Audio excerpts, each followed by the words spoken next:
Bom dia, então, a todos. Novamente, estamos iniciando a aula de Geografia para a turma do sétimo ano do Ensino Fundamental da Escola Maranata, né? Nós vamos dar início hoje à apostila 3, a apostila correspondente ao terceiro bimestre. Vamos iniciar estudos novos, assuntos novos. Então, gostaria da atenção de todos vocês para a gente conseguir compreender bem os novos assuntos que vão estar sendo comentados aqui, ok? Todo mundo também com a apostila em mãos para a gente poder, através da explicação, com a apostila em mãos, conseguir compreender bem aí, né, quais são esses conteúdos, ok? Então, eu já vou compartilhar a tela com vocês aqui para a gente poder observar a nossa apostila. E nós vamos começar a estudar um pouquinho melhor agora os aspectos físicos do Brasil, né? Lembrando que na apostila 2, nós estudamos principalmente a população do Brasil. Falamos sobre a formação da população, falamos um pouquinho sobre questões de taxa de natalidade demográficas, né? Falamos um pouquinho sobre questões demográficas. Agora nós vamos estudar um pouquinho os aspectos físicos do Brasil. Olha lá, ó, a unidade, o módulo 5, né? Ele vai estudar relevo e hidrografia, né? Relevo e hidrografia. Então, nós vamos estudar um pouquinho os aspectos físicos naturais do nosso país. Olha aí, ó. Vamos estudar os aspectos físicos naturais do nosso país, ok? Nós vamos estudar, começar o nosso estudo aqui pelos recursos naturais. E o que são os recursos naturais? Tá? A definição já está aqui, né? São os elementos da natureza requisitados por uma sociedade para atender às suas necessidades. Nós precisamos de recursos, né? Toda a sociedade precisa de recursos. E a natureza consegue prover esses recursos, tá? Por exemplo, água. A água é um recurso natural. Dá para viver sem água? Não, né? Então, é um elemento da natureza que nós precisamos para atender às nossas necessidades. O solo é outro recurso. Dá para viver sem solo? Não. Sem solo, não consigo plantar, né? Eu não consigo cultivar, né, alimentos, né? Qual outro recurso? A madeira. Madeira é outro recurso? É, né? Então, eu posso utilizar da madeira, é um recurso natural? É, né? Para poder fazer uma série de coisas, desde papel até construções, né? Temos uma infinidade de recursos, né? E aí a apostila vem trazendo até alguns recursos aí, que são recursos energéticos, né? Eu posso pegar o vento, transformar o vento em eletricidade, eu posso pegar aí a luz do sol, transformar a luz do sol em eletricidade, são recursos energéticos, né, que nos provém de energia, ok?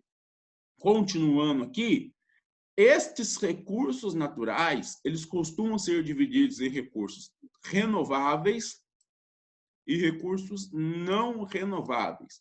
O que é um, o que é o outro? Renováveis, olha aqui, ó, são os inesgotáveis. O que seria inesgotável? Por exemplo, a energia do sol. Aqui eu tenho um exemplo de placas fotovoltaicas que utilizam a luz do sol para produzir energia. Agora eu pergunto para vocês, eu estou utilizando a luz do sol, eu estou esgotando a luz do sol? Claro que não. Por que eu não estou esgotando a luz do sol? Porque por mais que eu me aproveite da luz do sol, isso daí não vai se esgotar, não vai acabar, né? Olha aqui o vento. Eu estou utilizando do vento para produzir energia. Eu estou acabando com o vento? Estou esgotando o vento? Não. Então são inesgotáveis. Eu posso usar, mas não vai acabar, né? Eu não vou conseguir dar fim àquilo, ok? Ou então recursos que têm uma capacidade de renovação superior ao ritmo de uso. Por exemplo, posso falar que o álcool combustível, o etanol, é um recurso renovável. Eu posso esgotar com o etanol? Claro que eu esgoto com o etanol. Se eu encho o tanque do meu carro com etanol, eu vou utilizando o carro, o tanque vai ficando cada vez mais vazio. O que eu estou fazendo? Esgotando aquele combustível que eu tenho, né? Mas eu posso repor? Posso. Como que eu posso repor? Eu posso plantar mais cana, produzir mais etanol. Então, um recurso renovável. Eu consigo renovar aquele recurso. Eu utilizo, mas eu consigo produzir mais para substituir aquilo que eu usei. Tá? E os recursos não renováveis? Olha aqui, ó, recursos não renováveis seriam aqueles que não têm uma capacidade de renovação ou cuja renovação é muito lenta. Tá? Por exemplo, o petróleo. Tá? Eu consigo produzir mais petróleo? Não. Por quê? Porque o petróleo é um recurso da natureza. Tá? Então, formou-se o petróleo há milhões de anos atrás, milhares de anos atrás, pela decomposição de antigos seres marinhos. Ah, mas eu posso ter decomposição de seres marinhos que existem hoje, formar petróleo para o futuro? Pode ter, pode. Mas é um ritmo muito lento. Não vou conseguir produzir esse petróleo para conseguir abastecer, né, os países hoje. Tá? Por exemplo, outro recurso não renovável. Vamos pegar aí o minério de ferro, por exemplo. Minério de ferro é um recurso natural? É, claro que é. Tá? Então, as mineradoras vão lá, elas vão extrair o minério de ferro da natureza, a hematita, né? E aí eu vou transformar esse minério de ferro em uma série de produtos que são utilizados pelo homem. Tá? É um recurso renovável? Não, eu não consigo produzir minério de ferro. Né? Eu tenho o que existe na natureza. Então, se eu acabar com o minério de ferro do planeta, eu vou ter como produzir mais minério de ferro? Não. É um recurso não renovável. Tá? Então, olha aqui, ó, o vento, igual a árvore, o sol, a água, a floresta, todos são recursos naturais. Tá? Os recursos minerais, todos são recursos naturais. Uns são renováveis, outros não são renováveis. E exatamente essa classificação que vocês vão colocar aqui, ó. Vocês, aqui eu já, na minha apostila já tem, então eu vou baixar um pouquinho aqui, só para vocês não ficarem copiando da minha apostila. Vamos colocar aí, né? Agora vocês vão participar comigo. Cita aí para mim um recurso que seja renovável. Garrafa PET? Oi? Oi? Cita aí para mim um recurso. Tá muito barulho aqui, pera. Recurso renovável. Guilherme, Vitor, Cheddar, Cauã. Vamos lá, participando da aula. Café. Quê? Café. Café. Plástico. Café na madeira. Madeira, melhor. Então, coloca aí. Madeira é renovável ou não renovável? Renovável. Renovável, você pode fazer um monte de coisa com a madeira.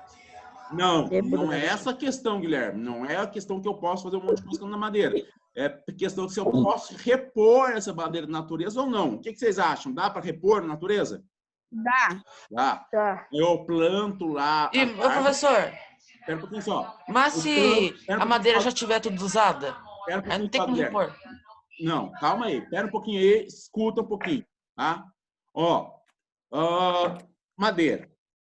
Vou fazer uma mesa. Então, vou cortar a árvore e pegar essa madeira para fazer a mesa. Ótimo. Posso plantar uma outra árvore no lugar dessa? Posso. Ah, então, é renovável. Eu consigo renovar esse recurso. Tá?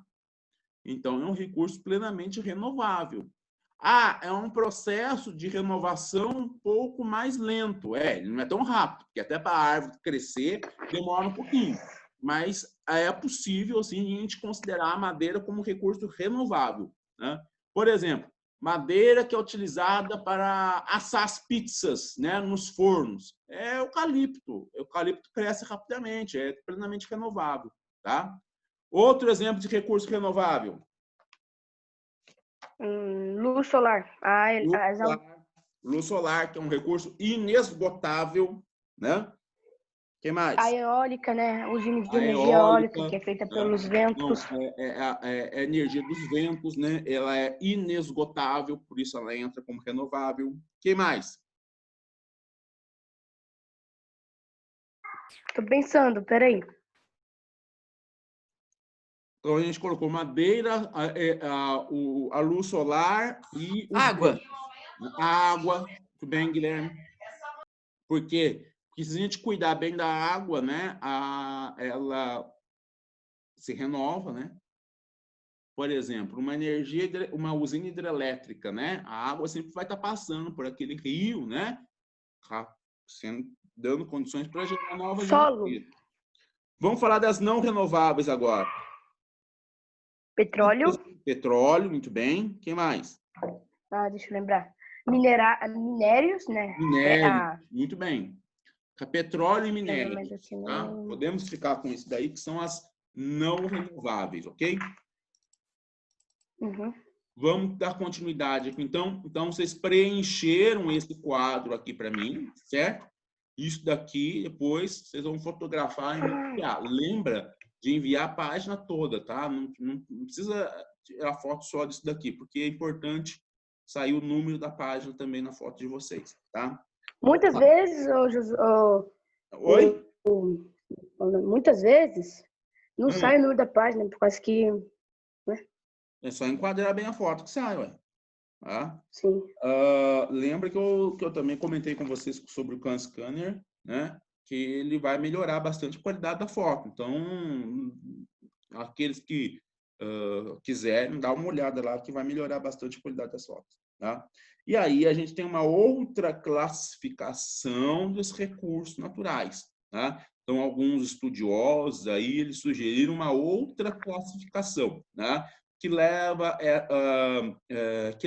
em conta, né? Que leva em conta a intensidade com que esse recurso ele é explorado, tá? Então nós temos recursos duráveis e esgotáveis, tá? O que seriam os duráveis? Os renováveis, os reprodutíveis, os naturalmente recicláveis, os inesgotáveis. Então, vamos com um pouquinho mais de calma. A principal classificação é aquela que a gente já estudou, tá? Essa aqui não é muito utilizada, mas vamos entender isso daqui. O que seriam os renováveis? Aqueles que se renovam naturalmente. Por exemplo, floresta. Tá? Então, quando eu vou lá, de forma sustentável, eu vou me utilizar dos recursos dessa floresta, ela consegue se recompor sozinha. Tá? Então, por exemplo, eu vou lá caçar animais ou pescar, né? Mas de uma forma sustentável, ou seja, não de forma predatória. Tá? Então, a própria natureza vai renovando. Tá? Eu vou lá coletar frutos da floresta de forma sustentável, não de forma predatória. Então, a própria floresta consegue se renovar. Reprodutíveis, aqueles que se renovam quando o homem consegue, o homem vai ali aplicar uma técnica, né, para acelerar o ritmo de produção desse recurso. Tá? Então, por exemplo, é a agropecuária. Né? Ou seja, por exemplo,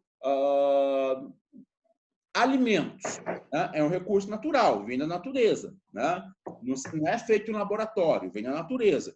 Então, aí, os alimentos, eles são reprodutíveis. O homem aplica técnicas de agricultura, de pecuária, para que tenha acesso a esses alimentos. Okay?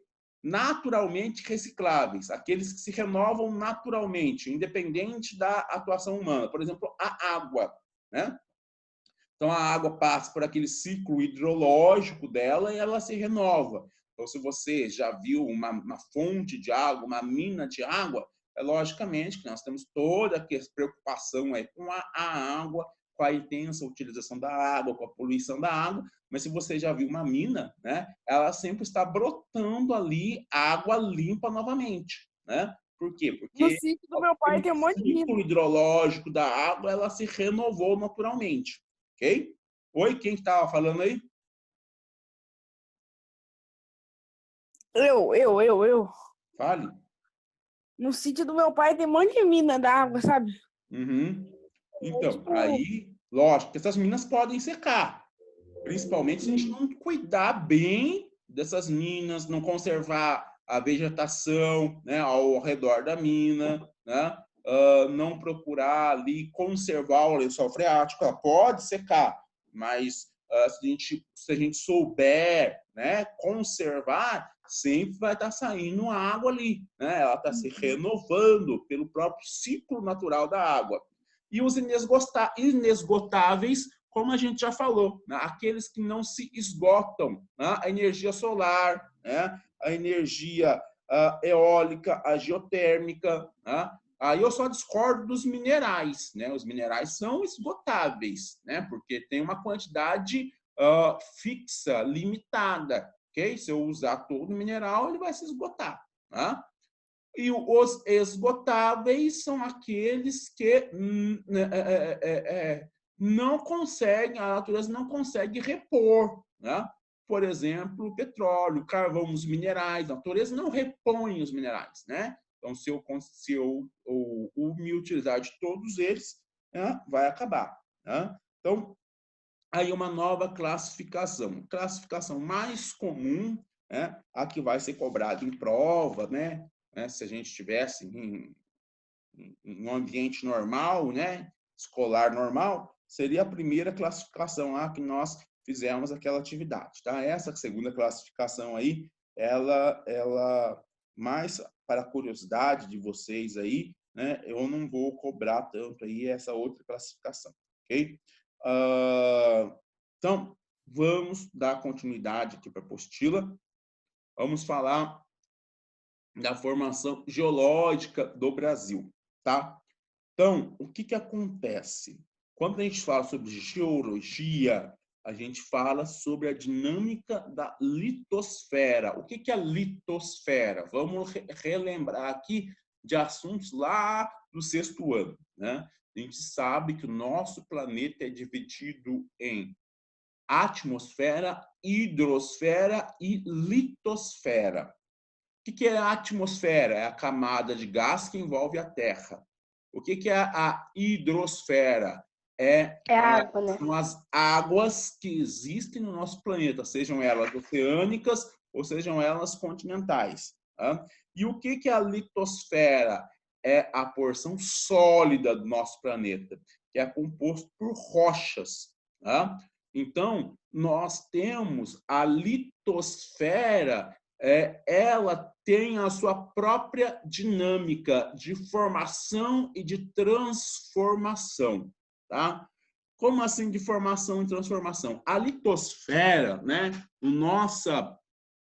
As nossas rochas, elas são formadas através dos agentes tectônicos. Os agentes tectônicos são aqueles, né, que se originam através do movimento das placas tectônicas, né, impulsionadas pela energia que vem do interior da Terra.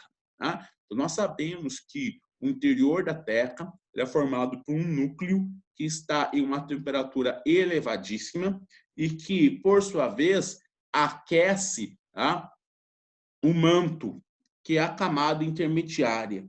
No manto está o magma, né, que são rochas derretidas em estado pastoso, quase líquido. Tá? E essas rochas, no interior do manto, elas, devido à alta temperatura que elas se encontram, elas estão se movimentando nas correntes de convecção, né? Fazendo com que a litosfera ela se movimente. Então, a nossa litosfera, né? Ou seja, essa camada rígida que envolve, né, a Terra, né? Envolve o manto, ela não é única, ela está fragmentada em várias placas tectônicas. E essas placas tectônicas estão se movimentando, ou se afastando umas das outras, ou se chocando umas com as outras. Então, através de todo esse movimento, nós temos os terremotos, e nós temos a orogênese, que é a formação das montanhas, e nós temos o vulcanismo, tá? São os agentes tectônicos. E o que transforma a litosfera? Né? O que transforma a litosfera são os agentes erosivos, né, que atuam na atmosfera terrestre, que é a diferença de temperatura, que são as chuvas, são os ventos, né? E entre outras formas de agentes erosivos que vão modelando o relevo, modelando as rochas. Muito bem. Depois dessa introdução, o que é importante a gente entender? Que a estrutura geológica brasileira, né? Ou seja, as rochas que formam a litosfera brasileira são rochas que foram formadas em eras geológicas muito antigas, né? Na era pré-cambriana, na era paleozoica, na era mesozoica. Tá?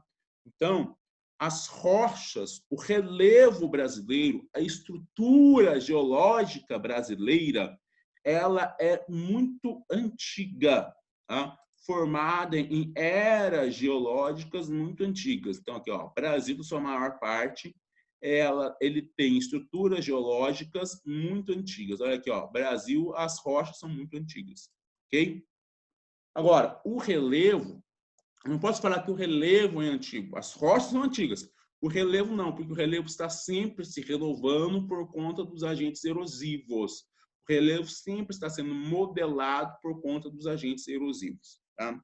E aqui, na página 5 da apostila, vocês têm aí um mapa que vai mostrar a estrutura geológica, né? Não é o relevo. O relevo é uma coisa, a estrutura geológica é outra, né? O relevo é o formato, né, da crosta terrestre. A estrutura geológica diz respeito ao tipo de rochas, tá, que se encontram nesse relevo. Tá? Então, aqui nós temos, basicamente, 3 estruturas geológicas diferentes. Tá? 4 estruturas geológicas diferentes. Nós temos os escudos cristalinos, que são de formação muito antiga, né? São rochas muito resistentes, o nome já diz, são rochas cristalinas, né? São cristais de rocha, muito antigas, e, portanto, bastante desgastadas. Nós temos bacias sedimentares antigas, bacias sedimentares recentes. Então, nós temos 2 tipos de bacia sedimentar. A bacia sedimentar recente, por exemplo, a bacia amazônica, e as bacias antigas, que são essas que estão em cor mais escura aqui, ó, tá? Como a bacia do Parnaíba, por exemplo, tá? Então, nós temos aí os escudos cristalinos, que estão em marrom, as bacias sedimentares. O que são as bacias sedimentares? O nome já diz, tá? São compostas por sedimentos. O que são os sedimentos? São fragmentos dos escudos cristalinos que foram sendo desgastados. Esses fragmentos foram levados para as partes mais baixas do relevo, onde foram sendo depositados, onde foram se sedimentando. Okay? Então, nós temos aí as bacias sedimentares. Okay? E nós temos as formações eruptivas. Então, lá no sul do Brasil, principalmente, o que aconteceu? Antigamente, há milhares de anos atrás, milhões de anos atrás, aconteceu uma ruptura na crosta terrestre e o magma do interior da Terra, ele veio até a superfície, derramou na superfície, cobrindo grande parte da superfície aqui do sul do Brasil. Tá? Então, aqui, esse em amarelo, são rochas formadas a partir de um derrame de magma, um derrame de lava. Então, é como se a terra se abrisse, a lava do interior, né, ela acabasse ocupando todo esse espaço. Só que essa lava se resfriou, tá? Essa lava, essas rochas, né, elas se decomporam, né, formando o solo de terra roxa que existe nessa região. Tá? Então, ali as rochas, o solo, ele tem uma formação magmática, né? Eles têm uma formação que vem do magma do interior da Terra. Tá? Nós temos escudos cristalinos, que também se formaram a partir do magma, mas o magma que se resfriou no interior da crosta terrestre, portanto, são rochas que se esfriaram lentamente, por isso são muito mais resistentes, muito mais duras, são cristais de rocha, e nós temos as bacias sedimentares. Tá? Então, basicamente, aí, 3 estruturas do relevo, né? A gente dividiu em 4, porque nós temos bacias sedimentares antigas e novas. Okay? Então, quais são as 3 estruturas do relevo? Rochas cristalinas, escudos cristalinos, tá? Bacias sedimentares recentes e antigas e rochas eruptivas, formação eruptiva formada a partir de um derrame magmático. Tá? Então, olha aqui, questões bem simples aí na página 6. Na página 6, quais são as estruturas do relevo? As estruturas do relevo, não, desculpa. Quais são as estruturas geológicas? Tá? Nós temos as bacias sedimentares, tá? Onde elas se localizam. E vocês vão colocar quais regiões do Brasil se localizam. Na região norte do Brasil, tá? Na região central do Brasil. Nós temos os escudos cristalinos, principalmente na região central do Brasil, né? E nós temos as formações eruptivas. Tá? Essas estruturas se formaram ao mesmo tempo? A questão B aí. Claro que não. Né? Então, nós temos estruturas mais antigas, como, por exemplo, os escudos cristalinos, e estruturas mais recentes, como, por exemplo, as bacias sedimentares mais recentes. Tá? Então, olha aqui, vocês vão fazer, então, para mim. Né? E vão me enviar a tarefinha que eu vou criar lá no Classroom até sexta-feira que vem. Página 4 e página 6. Duas tarefinhas bem simplesinhas aí, tá? E na semana que vem a gente dá continuidade aqui ao nosso estudo, ok? Alguma dúvida, pessoal? Alguém quer fazer alguma colocação, alguma questão? Não. Então, ó, Guilhermes, o Cassalho e o Silva, coloca o nome no chat para poder encerrar a aula. Também. Ô, professor, a Simone já mandou o vídeo pra gente entrar. Doido já? Não. Pera. Eu... Já acabou a aula? Ela é muito chata, cara. A de arte é muito chata. Mas Já acabou falta a aula? 11 minutos, velho. Ué. Começou 9h30, ué. 10 horas já. Verdade. A aula dela falta 11 minutos ainda. Ó, gente, então, ó, ficamos assim, ok? Concluído aqui a nossa aula. Um bom final de semana para vocês. Não se esqueçam de realizar as tarefas dentro do prazo, tá? Bom final de semana para vocês. Aproveitem bastante aí. Semana que vem estamos de volta. Um abraço para todo mundo. Até mais.